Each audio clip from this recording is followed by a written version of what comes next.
عاش يا بطل. الله اكبر عليك. تقيله جدا، حاول تشيلها بقى كانها بقت تقيله يعني بالراحه اللي هو يا دي.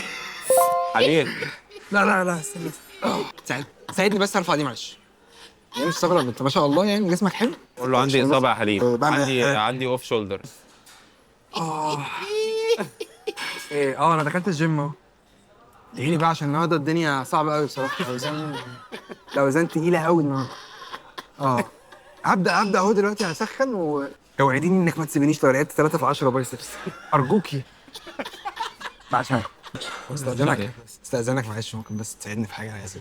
بس صاحبتي مش مصدقه ان انا في الجيم، ممكن بس يعني تعمل بس كانك في الجيم. لا طب لا اعمل لي واحده لا صوت بس اي صوت. معلش يا رجاله فوق بس يعني هو داخل على قوي كده مش مصدقه والله.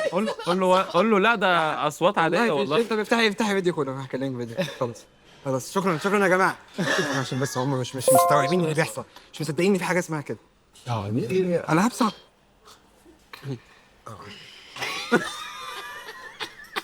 خلاص بقى انا شغال على نفسي اهو بقى. يلا بشيل اهو والله العظيم. طب اعمل ايه طيب؟ اعمل ايه؟ طب ممكن تعلمني اسخن ازاي؟ طب معلش ممكن تخليني اسخن معاك؟ بما انك يعني ايه بتلعب كوره التسخين الصح بقى ممكن قلده في التسخين. يلا